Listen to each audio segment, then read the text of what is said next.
আসসালামু আলাইকুম, স্বাগতম জানাচ্ছি বিবিসি নিউজ আন্তর্জাতিক সংবাদে। শুরুতেই সংবাদ শিরোনাম, এরপর বিস্তারিত। গাজায় ইসরায়েলি বিমান হামলায় শিশুসহ নিহত ৯। তাইওয়ানে ভেবে চিনতে অস্ত্র পাঠাতে ট্রাম্পকে হুঁশিয়ারি শি জিনপিং এর। পর্যটকের চাপে জাপানের মাউন্ট ফুজি চেরি ব্লসম উৎসব বাতিল। এই পর্যায়ে পারমাণবিক আলোচনায় যোগ দেবে না চীন।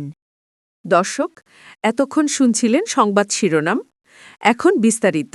আপনি যদি ইসরায়েলের ধ্বংস চান এবং মুসলিমদের পাশে থাকেন, তাহলে ভিডিওতে লাইক করে চ্যানেলটি অবশ্যই সাবস্ক্রাইব করে দিবেন এবং আপনার মূল্যবান মতামত অবশ্যই কমেন্টে লিখে জানিয়ে দিবেন। এখন বিস্তারিত। গাজায় ইসরায়েলি বিমান হামলায় শিশুসহ নিহত ৯ জন। গাজার বেসামরিক প্রতিরক্ষা সংস্থা জানিয়েছে, আজ বুধবার ইসরায়েলি বিমান হামলায় ফিলিস্তিনি ভূখণ্ডে ৩ জন শিশুসহ মোট ৯ জন নিহত এবং ৩১ জন আহত হয়েছে। ইসরায়েলি সেনাবাহিনী জানিয়েছে, তাদের সৈন্যদের লক্ষ্য করে গুলি চালানোর পর তারা হামলা চালিয়েছে। গত মাসে মার্কিন মধ্যস্থতায় যুদ্ধবিরতির দ্বিতীয় ধাপ শুরু হলেও গাজা উপত্যকায় সহিংসতা অব্যাহত রয়েছে। ইসরায়েল এবং হামাস একে অপরকে চুক্তি লঙ্ঘনের জন্য অভিযুক্ত করছে। গাজা ও মিশরের মধ্যে রাফা ক্রসিং পুনরায় চালু করার কয়েকদিন পর সর্বশেষ রক্তপাত ঘটে। এটি গাজাবাসীদের জন্য একমাত্র বাহির হওয়ার পথ, যা ইসরায়েলের মধ্য দিয়ে যায় না।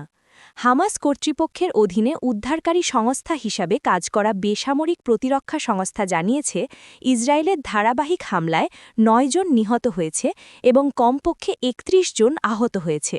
সংস্থাটি জানিয়েছে, দক্ষিণ খান ইউনিস এলাকায় তাঁবু এবং বাড়িঘরে ইসরায়েলি হামলার পর ৩ জনের লাশ নাসের হাসপাতালে আনা হয়েছে। তাইওয়ানে ভেবেচিন্তে অস্ত্র পাঠাতে ট্রাম্পকে হুঁশিয়ারি শি জিনপিংয়ের। যুক্তরাষ্ট্র ও চীনের সম্পর্কের ক্ষেত্রে তাইওয়ানই হল সবচেয়ে গুরুত্বপূর্ণ ইস্যু। কাজেই দ্বীপটিতে অস্ত্র পাঠাতে চাইলে ভেবেচিন্তে তা পাঠাতে বলেছেন চীনের প্রেসিডেন্ট শি জিনপিং। বৃহস্পতিবার মার্কিন প্রেসিডেন্ট ডোনাল্ড ট্রাম্পের সাথে ফোনালাপে এই মন্তব্য করেন চীনের প্রেসিডেন্ট শি জিনপিং। সম্প্রতি যুক্তরাজ্যের প্রধানমন্ত্রী স্যার কেইর স্টারমার সহ পশ্চিমা নেতাদের চীন সফরের পর ট্রাম্প ও শিয়ের এই ফোনালাপ হল।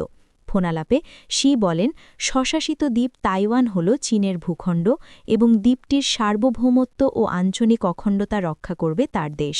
উল্লেখ্য, ট্রাম্পের সাথে ফোনালাপের আগে রাশিয়ার প্রেসিডেন্ট ভ্লাদিমির পুতিনের সাথে ভার্চুয়ালি কথা বলেছেন শি জিনপিং। আগামী এপ্রিল মাসে ট্রাম্পের চীন সফরে যাওয়ার কথা এবং এই সফরের জন্য অধীর আগ্রহে অপেক্ষা করছেন বলে জানিয়েছেন তিনি। ট্রাম্প ও শিয়ের সবশেষ কথোপকথন হয়েছিল গত নভেম্বরে। সে সময়ে ট্রাম্পকে চীন সফরে আসার আমন্ত্রণ জানিয়েছিলেন শি। পর্যটকের চাপে জাপানের মাউন্ট ফুজি চেরি ব্লসম উৎসব বাতিল। জাপানের নান্দনিক মাউন্ট ফুজিকে পটভূমিতে রেখে চেরি ব্লসম বা সাকুরা উৎসবের যে চোখ জুড়ানো দৃশ্য পর্যটকদের মূল আকর্ষণ ছিল, তা এবার বাতিল করা হয়েছে। অতিরিক্ত পর্যটকের চাপে স্থানীয় বাসিন্দাদের জনজীবন অতিষ্ঠ হয়ে ওঠায় কর্তৃপক্ষ এই কঠোর সিদ্ধান্ত নিয়েছে। টোকিও থেকে বার্তা সংস্থা এএফপি জানায়, জাপানের মধ্যাঞ্চলীয় ইয়ামানাশি অঞ্চলের ফুজি ইয়োশিদা শহর কর্তৃপক্ষ মঙ্গলবার জানিয়েছে, কয়েক সপ্তাহব্যাপী স্থায়ী হওয়া এ জনপ্রিয় উৎসবটি এবছর হচ্ছে না। সাধারণত প্রতি বছর প্রায় ২ লাখ মানুষের সমাগম ঘটে এই উৎসবে। শহর কর্তৃপক্ষের মতে, পর্যটকদের ভিড়ে স্থানীয়দের শান্তিপূর্ণ জীবনযাত্রা হুমকির মুখে পড়েছে। জাপানি মুদ্রায় ইয়েনের মান কমে যাওয়ায় বিদেশি পর্যটকদের কাছে দেশটি ভ্রমণের আকর্ষণ বেড়েছে। ফলে ২০২৩ সালে রেকর্ড ৪,২৭ লাখ পর্যটক জাপান সফর করেছেন। এর আগে ২০২৪ সালেও দেশটিতে রেকর্ড প্রায় ৩,৭০ লাখ পর্যটক এসেছিলেন। এ পর্যায়ে পারমাণবিক আলোচনায় যোগ দেবে না চীন। যুক্তরাষ্ট্র ও রাশিয়ার মধ্যে স্বাক্ষরিত নিউ স্টার্ট চুক্তির মেয়াদ শেষ হয়ে যাওয়ার পর বৈশ্বিক অস্ত্র প্রতিযোগিতা নিয়ে উদ্বেগ দেখা দিলেও চীন জানিয়েছে, এ পর্যায়ে তারা পারমাণবিক আলোচনায় যোগ দেবে না। অস্ত্র নিয়ন্ত্রণ বিষয়ক কর্মীরা সতর্ক করে বলেছেন, বৃহস্পতিবার নিউ স্টার্ট চুক্তির মেয়াদ শেষ হওয়ায় যে চুক্তি ২ পরাশক্তির মোতায়েন করা পারমাণবিক ওয়ারহেডের সংখ্যা কয়েক দশক ধরে সীমিত রেখেছিল, তা চীনকে নিজস্ব অস্ত্রভাণ্ডার সম্প্রসারণে উৎসাহিত করতে পারে। যুক্তরাষ্ট্র বলেছে ভবিষ্যতে যে কোনো নতুন পারমাণবিক চুক্তিতে চীনকে অন্তর্ভুক্ত করতে হবে, তবে বেইজিংকে নতুন আলোচনায় যুক্ত করার আন্তর্জাতিক প্রচেষ্টা এখন পর্যন্ত সফল হয়নি।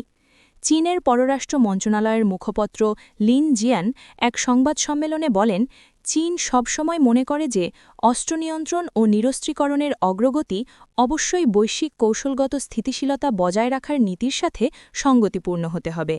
তিনি আরও বলেন, চীনের পারমাণবিক সক্ষমতার পরিসর যুক্তরাষ্ট্র ও রাশিয়ার তুলনায় সম্পূর্ণ ভিন্ন এবং এ পর্যায়ে চীন পারমাণবিক নিরস্ত্রীকরণ সংক্রান্ত আলোচনায় অংশ নেবে না।